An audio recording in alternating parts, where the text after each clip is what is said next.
Hello दोस्तों। तो आज हम लोग जो सीखने जा रहे हैं वो कल का कुछ जो टॉपिक कॉन्सेप्ट्स बचा हुआ था उसको आज हम लोग कंप्लीट कर लेंगे। और जो आज पढ़ना है हम लोग को वो है फुल डिस्क्लोजर कॉन्सेप्ट है, कंसिस्टेंसी कॉन्सेप्ट है और आपका कंजर्वेटिज्म कॉन्सेप्ट है और मटेरियलिटी कॉन्सेप्ट है और ऑब्जेक्टिविटी कॉन्सेप्ट है। तो यही 4 से 5 कॉन्सेप्ट आज हम लोग पढ़ेंगे। उसके बाद हम लोग कल से एक नए कॉन्सेप्ट की ओर बढ़ेंगे। उसके बाद हम लोग कोई नया प्रैक्टिकल मतलब क्वेश्चन की तरफ धीरे धीरे हम लोग बढ़ जाएंगे। तो चलिए स्टार्ट करते हैं आज की क्लास को। आज का जो पहला टॉपिक है हमारा ये फुल डिस्क्लोजर कॉन्सेप्ट। तो चलिए इसको हम लोग समझते हैं एक एग्जाम्पल से। सबसे पहले कि कोई एक दुकानदार है, अगर वो आपके पास आता है आपसे उधार खरीदने के लिए, ठीक है, और वो जब उधार खरीदने आता है तो वो आपको ये नहीं बताता है कि उसकी इनकम, वो सिर्फ ये बताता है कि मेरी इनकम ये है, बट वो ये नहीं बताता है कि उसकी जो प्रॉपर्टी है वो कहीं पर मतलब रजिस्टर्ड है, कोई उस पर केस चल रहा है या कुछ भी उसके प्रोडक्ट पे मान लीजिए कि किसी तरह का केस है, ठीक है। तो बहुत सारी चीजें, वो कुछ छुपा के आपसे आया उधार लेने, तो क्या आप इसको देंगे? तो ये आपके लिए एक सवाल है। या सपोज कीजिए कोई ऐसी कंपनी है जहां पे कुछ लीगल इशू चल रहा है, ठीक है, जहां पे सपोज कीजिए कि उसको 40 से 50 करोड़ का मतलब हो सकता है कि उस पे एक पेनल्टी आ जाए। उसकी वजह से जब पेनल्टी आएगी तो उसका नाम भी खराब होगा, तो कहीं ना कहीं पब्लिक इमेज भी उसकी चली जाएगी, मार्केट रेपुटेशन खराब होगी, तो मार्केट शेयर भी उसका खराब हो जाएगा। तो क्या आप इस कंपनी में पैसे इन्वेस्ट करना चाहेंगे? दूसरी तीसरी चीज ये है कि अगर कोई आपसे बैंक है, अगर आप ही की कोई प्रॉपर्टी है, वो कहीं पे मॉर्गेज है और आपको बैंक से लोन लेना है, ठीक है, तो अगर वो प्रॉपर्टी कहीं पर मॉर्गेज है और आप जाते हैं बैंक के पास लोन लेने के लिए, तो क्या उस प्रॉपर्टी पर आपको बैंक लोन देगा? द आंसर इज नो, ठीक है, क्योंकि आप उस कंपनी में भी इन्वेस्ट नहीं करेंगे जहां पर बहुत सारे लीगल डिस्प्यूट चल रहे हैं या उस कंपनी का प्रोडक्ट खराब अगर बिक रहा है। सपोज कि कोई ABC कंपनी है और वो कोई प्रोडक्ट बेचती है और वो एक रद्दी प्रोडक्ट एकदम बेच रही है जिसका मार्केट ही अच्छा नहीं है, तो आप उसमें नहीं लगाएंगे।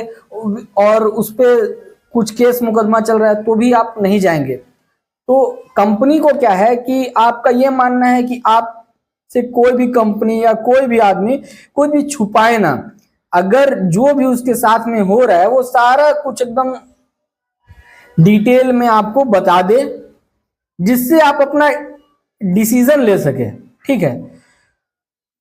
क्योंकि अगर मान लीजिए कोई भी चीज आपसे छुपी रहेगी तो आपका एक गलत डिसीजन हो सकता है, या तो वो कंपनी में इन्वेस्ट करना हो गया या बैंक को किसी को लोन देना हो गया या कुछ भी हो गया, ठीक है। या अगर कोई सप्लायर से माल खरीदता है तो सप्लायर भी उसको माल तभी देगा, वो देख लेगा कि हाँ भाई इनका इतना रुपए का डिस्प्यूट चल रहा है या इनका प्रोडक्ट पे कोई डिस्प्यूट है। तो हर एक चीज को आपको, जिससे ट्रांसपेरेंसी आ जाए। आपने फाइनेंशियल स्टेटमेंट बना लिया, बहुत अच्छी बात है, ठीक है।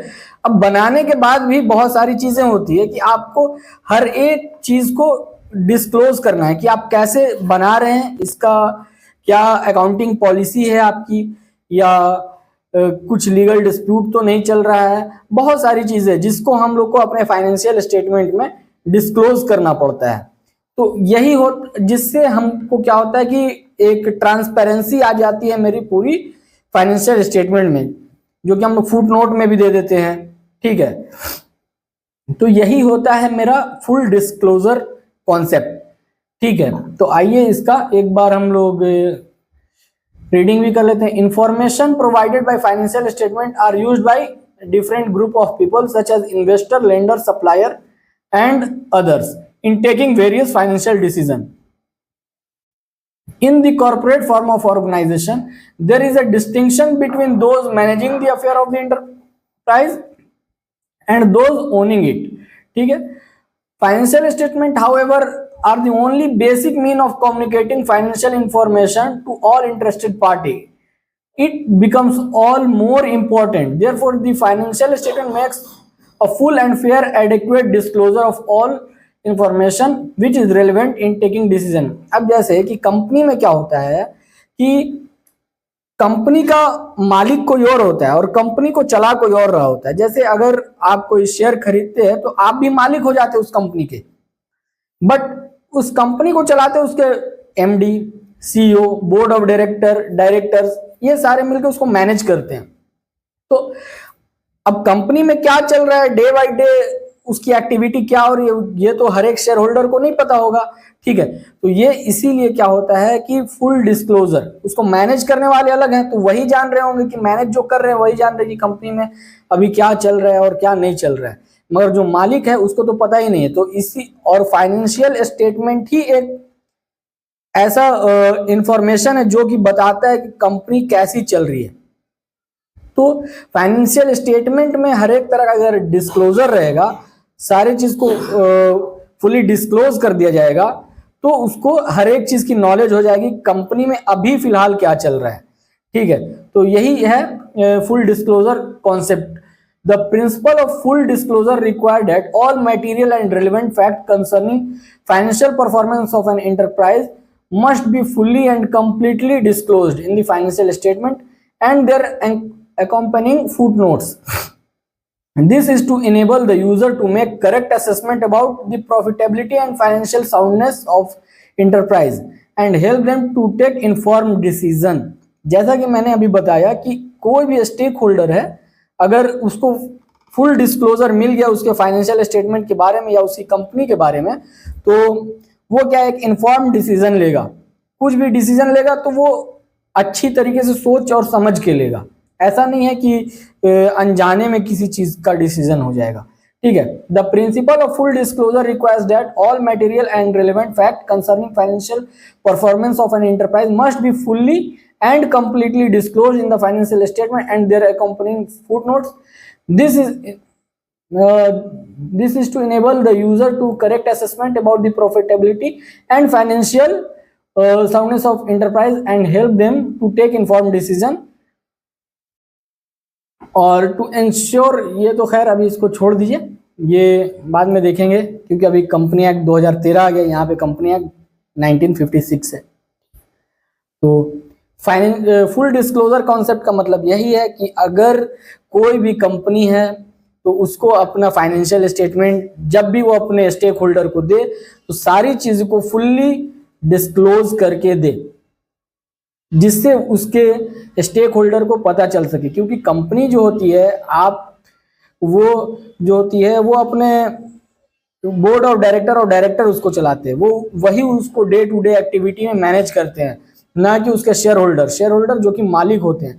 तो उसके ओनर को कैसे पता चलेगा जब फाइनेंशियल स्टेटमेंट में उसकी एक डिटेल प्रेजेंटेशन रहेगी।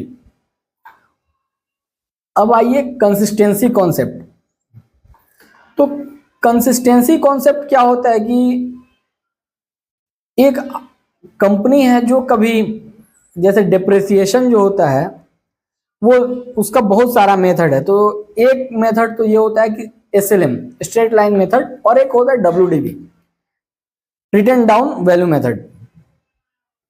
SLM में क्या होता है कि अगर कोई आप एक मशीन को लेके आते, सपोज कीजिए 10 लाख रुपए की, तो SLM में क्या होगा, और उसकी 10 साल लाइफ है तो एक लाख हर साल डिप्रिसिएशन लगेगा।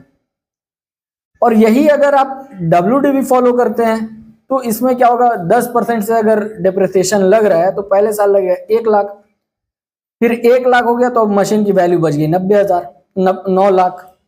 अब 9 लाख पे 10% लगेगा तो कितना हो गया, 90,000। अगले साल कितना बचा, 8,10,000।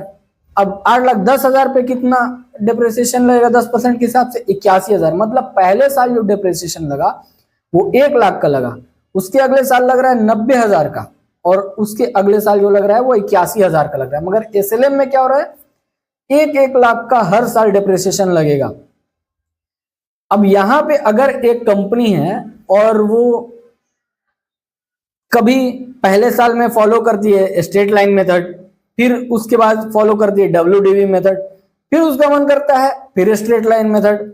अब आप इसकी कंपैरिजन कैसे करेंगे फाइनेंशियल स्टेटमेंट का, ये करना थोड़ा सा हमारे और आपके लिए मुश्किल हो जाएगा।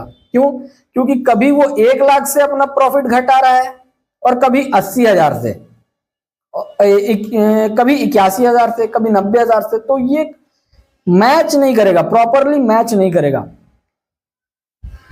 तो कंसिस्टेंसी कॉन्सेप्ट क्या कहता है आपको, आप जो भी मेथड लगाएं, जो भी अकाउंटिंग पॉलिसी लगाएं, कंसिस्टेंटली फॉलो करें उसी को, क्योंकि कंसिस्टेंसी नहीं रहेगी तो आपको कंपैरिजन में आपको बहुत मुश्किल आएगी, आपको समझना मुश्किल हो जाएगा कि फाइनेंशियल स्टेटमेंट को पिछले साल में क्या प्रॉफिट हुआ, इस साल प्रॉफिट क्या हुआ है, जो हुआ है वो सही भी है कि नहीं है। ठीक है, तो ये होता है कंसिस्टेंसी कॉन्सेप्ट। तो आपको जो भी अकाउंटिंग पॉलिसी फॉलो करना है या अकाउंटिंग एस्टिमेट को फॉलो करना है, वो एकदम कंटिन्यूअसली आप फॉलो करते रहिए कंसिस्टेंटली। ठीक है, the accounting information provided by the financial statement would be useful in drawing conclusion regarding the working of an enterprise only when it allow comparison over period of time as well as with the working of other enterprise. Thus both inter-firm and inter-period comparison are required to be made. This can be possible only when accounting policy and practices followed by enterprise are uniform and are consistent over period of time.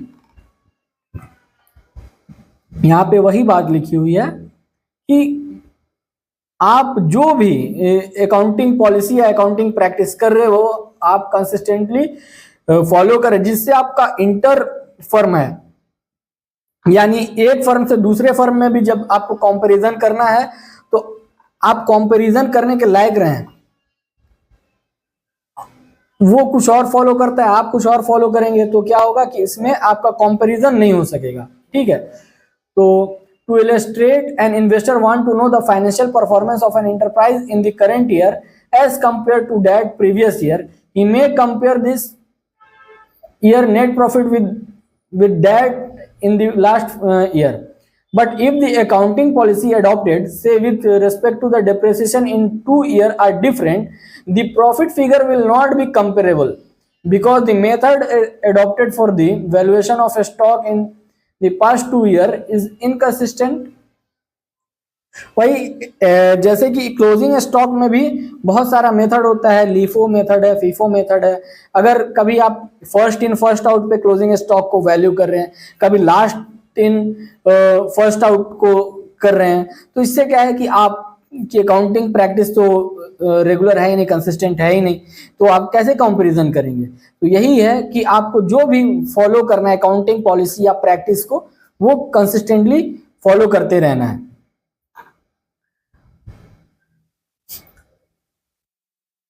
अभी एक concept आ रहा है आपको, conservatism concept. तो इसको लेने के लिए हम एक एग्जाम्पल लेंगे, क्योंकि हम लोग सब एक वक्त में बच्चे जब थे, तो हम सबको रिलेट कर पाएंगे इस एग्जाम्पल से कि जब हम लोग बच्चे थे तो हमारे मम्मी पापा क्या करते थे कि हम लोग को जो कपड़े दिलवाते थे वो एक साइज बड़ा दिलवाते थे कि जब हम लोग बड़े हो जाएंगे तो उसको पहनेंगे, ऐसा ना हो कि आज ले ले कल छोटा हो जाए। तो हमारे मम्मी पापा क्या सोचते थे, यही कि हम लोग वो बहुत कंजर्वेटिज्म को फॉलो करते थे कि यार ऐसा ना हो आज दिलवा दें कल छोटा हो जाए तो फिर क्या पहनेगा, फिर नया कपड़ा लेना होगा। ठीक है, तो ऐसे करके कंजर्वेटिज्म यहीं से बना। यहीं से नहीं बना, मतलब एक एग्जाम्पल है कि हम लोग के मम्मी पापा भी थे, इनफैक्ट हम लोग भी करते बहुत सारा चीज पे। तो बिजनेस में भी उसी तरह सेम यही हाल होती है, बस नाम अलग है। कंजर्वेटिज्म को प्रूडेंस कॉन्सेप्ट भी कहते हैं। ठीक है, तो अब जैसे कि हम लोग रेवेन्यू रिकॉग्निशन जब पढ़ रहे थे तो उसमें कहा जाता था कि रेवेन्यू को तब रिकॉर्ड करेंगे वो जब रियलाइज हो जाए। रियलाइज का मतलब आज एक बार फिर से समझ लीजिए, रियलाइज का मतलब ये नहीं है कि जब आपको कैश मिल जाए या आपके बैंक में पैसा आ जाए। रियलाइज का मतलब ये है कि जब आपको लीगल राइट टू रिसीव आ जाए। ठीक है, तो ये होता है रियलाइज का मतलब। अब यहां पे क्या है कि रेवेन्यू को तो तब रिकॉर्ड करना है जब रियलाइज हो जाए, मगर एक्सपेंस को तभी रिकॉर्ड कर लेना है भले वो आपको दूर दूर तक लग रहा है कि मुझे इस तरह का खर्च इस साल हो जाएगा, संभावना पे ही रिकॉर्ड कर लेना है। हमको लग रहा है कि इस साल मुझे दिवाली बोनस देना पड़ेगा, सर्टेन नहीं है, बस लग रहा है, तो क्या है कि हम लोग बुक कर लेंगे कि हाँ भाई दिवाली का बोनस दे देंगे, देना है। यही होता है prudence concept. The concept of conservatism also called prudence provides guidance for recording transaction in the book of account and is based on the policy of playing safe. The concept states that the conscious approach should be adopted in ascertaining income so that profit of the enterprise are not overstated. If the profit ascertained are more than the actual, it may lead to the distribution of dividend out of capital, which is not fair as it will lead to reduction in the capital of enterprise. देखिए, अगर इसका फायदा भी समझ लीजिए कि अगर हम लोग किसी भी फ्यूचर में होने वाले लॉस या एक्सपेंस को पहले बुक कर लेंगे, सपोज कीजिए कि नहीं होता है, तो इससे मेरा क्या होगा, मेरा फायदा ही होगा। मगर अगर सपोज कीजिए कि मैंने बुक नहीं किया और वो हो गया, तब क्या होगा, तब आपके पास पैसा ही कहाँ रहेगा जो आप ला करके उसकी भरपाई करेंगे। तो प्रूडेंस इसी में काम करता है कि जो होने वाला है उसको पहले ही बुक कर लीजिए, जिससे आपके पास एक रिजर्व, एक प्रोविजन क्रिएट हो जाए, तो आप उसको फ्यूचर में खर्च कर सके या आप उस एक्सपेंस को मिटिगेट कर सके। ठीक है, तो इस चीज के लिए कंजर्वेटिज्म को फॉलो करना बहुत जरूरी है। आप अपनी डे टू डे भी लाइफ से देख लीजिए। The concept of conservatism required that profit should not be recorded until realized, but all losses, even those which may have remote possibility, are to be provided for in the book of account. To illustrate, valuing stock at cost or market value, whichever is lower, creating provision for doubtful debt, discount on debtor, writing of intangible assets like goodwill, patent from the book of account are some of the example of application of the principle of conservatism. Thus, if the market value the good purchased has fallen down, the stock will shown at cost price in the book of account. But if market value has gone up, the gain is not to be recorded until the stock is sold. This approach of providing for losses but not recognizing the gain until realized is called conservatism approach. अब जैसे आपने किसी माल को बेचा, अब आपको ये हो सकता है कि सारे लोग जो उधार पे खरीदते हैं वो पैसा दे देंगे, ये ऐसा जरूरी नहीं है। तो कुछ ऐसे लोग भी होते हैं जो आपका पैसा डुबा देंगे। तो हम लोग क्या करते हैं बिजनेस में कि लगता है कि 1 लाख का मैंने माल बेचा है, उसमें 5,000 तो लोग देंगे ही नहीं, 5,000 रुपया हमको नहीं मिलेगा। तो हम क्या कर रहे हैं कि अपनी 5,000 से प्रॉफिट घटा लेंगे, क्योंकि मेरा तो फायदा हुआ ही नहीं, तो मैंने लॉस पहले ही बुक कर लिया अपना। ठीक है, तो ये चीज है। तो या मान लीजिए कि आपका स्टॉक जब हम लोग वैल्यू करते हैं, तो वो जो वैल्यू होता है वो कॉस्ट और market value which ever is lower. क्योंकि अगर स्टॉक का प्राइस नीचे आ ही गया है, तो पहले ही हम अपना मान लेंगे कि मेरा स्टॉक इससे कम ही बिकेगा। अगर कोई 100 रुपए का माल है, वो 90 रुपए का हो गया, तो माल बिकेगा भी तो कम में है। अलग सी बात है जब वो उसका वैल्यू बढ़ जाएगा, ज्यादा में बेच लेंगे हम, मेरी प्रॉफिट रियलाइज हो जाएगी। ठीक है, तो ये होता है कंजर्वेटिज्म। कंजर्वेटिज्म का मतलब ये है कि हम इनकम को तो तब रिकॉर्ड करते जब रियलाइज हो जाती है, मगर एक्सपेंस को, अपने खर्च को तब रिकॉर्ड कर लेते हैं जब हमको पॉसिबिलिटी है कि हो जाएगा ये। ठीक है, तो ये कंजर्वेटिज्म कॉन्सेप्ट है। मैटीरियलिटी कॉन्सेप्ट क्या होता है कि अब जैसे मेरा बिजनेस है, अब इस लैपटॉप में अभी लगा हुआ है i3 प्रोसेसर, और जिसको हम लोग बोलते हैं हार्ड डिस्क लगी हुई है, इससे मेरा काम स्लो होता है। ठीक है, अब मैं गया कंप्यूटर की दुकान पे, उसने कहा कि अगर इसका प्रोसेसर आप अपडेट करवा लेते हैं, ठीक है, और आप इसमें SSD लगवा लेते हैं तो आपका कंप्यूटर बहुत फास्ट काम करने लगेगा।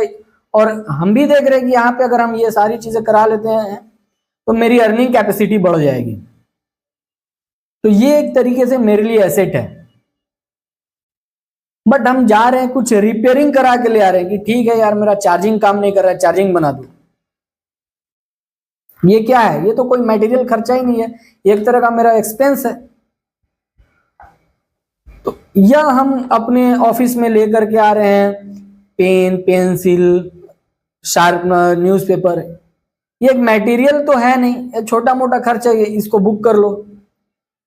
कहने का मतलब ये है कि मटेरियल का मतलब वो जिससे आपकी कुछ फायदा हो रहा है, कुछ भारी भरकम अमाउंट है। ठीक है, तो वो हर एक चीज जिसमें मटेरियल है, जिसका अमाउंट बड़ा है, उसी को हम लोग ज्यादा फोकस करेंगे। ये नहीं कि पेंसिल रबर लेके आए उसका एसेट बुक कर ले, मेरा स्टेशनरी है, ऐसा नहीं है। अब हम कंप्यूटर को जब हम i7 में कर देंगे, SSD लगवा देंगे, ये मेरा एक एसेट क्रिएट हो जाएगा यहाँ पे। तो ये मटेरियलिटी का कॉन्सेप्ट है। The concept of materiality requires that accounting should focus on material fact. Efforts should not be wasted in recording and presenting facts which are immaterial in determination of income. The question that arises here is what is material fact? Material fact क्या है? The materiality of fact depend on its nature and the amount involved. जैसे मैंने बताया कि जो मैटेरियलिटी का जो concept है वो उस पर निर्भर करता है कि आपका खर्च किस नेचर का है, अमाउंट कितना इन्वॉल्व है। तो ये आपको बताता है मैटेरियलिटी। यहाँ पे इसको हम हाईलाइट भी कर देते हैं कि the materiality of fact depend on the nature and the amount involve. ठीक है, any fact would be considered as material if it is reasonably believe that its knowledge would influence the decision of informed user of financial statement. For example, money spent on creation of additional capacity of theater would be material fact as it going to increase the future earning capacity of the enterprise. ठीक है, similarly information about any change in the method of depreciation adopted or any liability which is likely to arise in near future significant information. यहाँ पे अगर कोई आदमी अपना theatre चला रहा है, अगर वो एक नया रूम और ऐड करता है तो इससे क्या होगा कि उसका एक एसेट बन गया, प्लस उसमें एक ह्यूज अमाउंट लगेगी। तो अमाउंट नेचर भी क्या है कि वो एक एसेट बन रहा है। ठीक है, ह्यूज अमाउंट भी लग रहा है कि हो सकता है कि 50-60 लाख रुपया उसका उसमें लग जाए। तो अब क्या हो रहा है कि वहां पे मटेरियल अमाउंट है 50-60 लाख रुपया, बहुत हेवी अमाउंट है, नेचर का एसेट बन रहा है। या फिर अगर आप सपोज कीजिए कि आने वाले फ्यूचर में आपको पेनल्टी लग सकती है 40 लाख रुपए की, तो ये भी आपके लिए मटेरियल अमाउंट है। तो ये भी हम रिकॉर्ड करेंगे, देखेंगे इस पे आपकी अर्निंग को ये अफेक्ट कर सकता है। ठीक है, all such information about material facts should be disclosed through financial statement and the accompanying footnotes so that user can take informed decision. ये सारी चीजों को और ये सारी इंफॉर्मेशन को आपको अपने फाइनेंशियल स्टेटमेंट में और उसके फुटनोट में बताना पड़ेगा ताकि यूजर जो है एक इन्फॉर्म डिसीजन ले सके। In certain cases, when the amount involved is very small, strict adherence to accounting principle is not required. For example, a stock of eraser, pencil, scales, etc. are not shown as asset. Whatever amount of stationery is bought in an accounting period is treated as expense of that period. अब suppose कि किसी का बड़ा office है, वो हो सकता है कि 10,000 रुपये का स्टेशनरी ले आएगा, स्केल ले आए, पेंसिल ले आए, बहुत सारा काम है पेंसिल का, पेन का। तो ऐसा नहीं कि वो बहुत मटेरियल हो गया। ठीक है, तो मटेरियलिटी को आपको आपका खुद का एक जजमेंट उसमें पता चलेगा कि ये चीज मटेरियल है कि नहीं। आप एक बिल्डिंग ले लिए, आपके लिए मटेरियल है, आपके ऊपर कोई चार्ज लग गया, मटेरियल है। तो ये सारी चीजें मेटेरियलिटी कॉन्सेप्ट में आती हैं, ठीक है। ऑब्जेक्टिविटी कॉन्सेप्ट, ऑब्जेक्टिविटी कॉन्सेप्ट क्या होता है कि जितना भी ट्रांजैक्शन हो रहा है, ठीक है, उसका कोई सपोर्टिंग डॉक्यूमेंट होना चाहिए जिससे उस ट्रांजैक्शन को वेरीफाई किया जा सके कि वाकई ये ट्रांजैक्शन हुआ है या नहीं हुआ है। ऐसा नहीं होना चाहिए कि ट्रांजैक्शन हो गया है, उसका सपोर्टिंग डॉक्यूमेंट नहीं, कोई वाउचर नहीं, कोई बिल नहीं है। अगर आप उधार लेके आ रहे हैं, ठीक है, आपका एक चालान तो होना चाहिए एटलीस्ट। आप कोई माल खरीद के ला रहे हैं तो उसकी बिल होनी चाहिए, रेंट दे रहे, रेंट रिसीट होनी चाहिए। तो ऑब्जेक्टिविटी क्या कहती है कि the concept of objectivity requires that accounting transaction should be recorded in an objective manner free from bias of accountant and others. इसको भी हाईलाइट करते हैं कि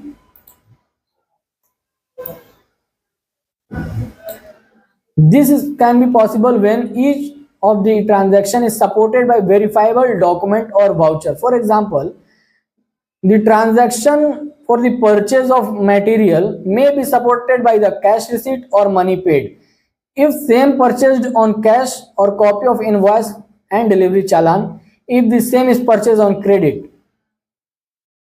Similarly, receipt for amount paid for purchase of a machine becomes the documentary evidence for cost of machine and provides an objective basis for verifying transaction. One of the reason for adoption historical cost as the basis of recording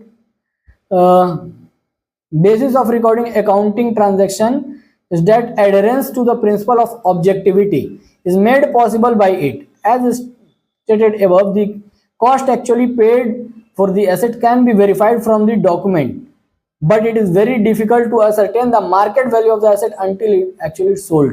ठीक है, तो objectivity का मतलब यही है कि कोई भी तरह का ट्रांजैक्शन आप कर रहे हो उसका एक सपोर्टिंग डॉक्यूमेंट होना चाहिए जिससे आप उस ट्रांजैक्शन को वेरीफाई कर सकें।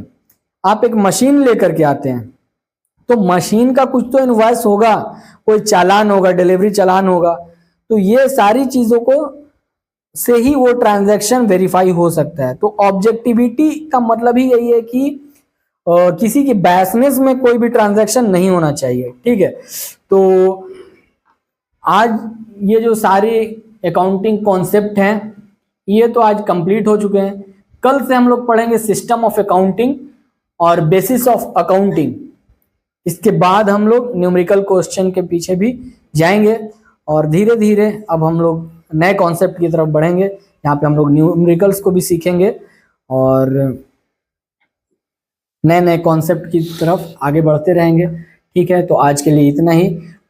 उम्मीद करते हैं कि ये जो भी मैंने पढ़ाया आपको या बताया ये आप लोग को बहुत अच्छी तरीके से समझ में आ रहा होगा। अगर नहीं आ रहा है तो आप इसको कमेंट बॉक्स में जाके कमेंट करें। अगर समझ आ रहा है तो लाइक करें, शेयर कीजिए और सब्सक्राइब कीजिए मेरे यूट्यूब चैनल को। Thank you.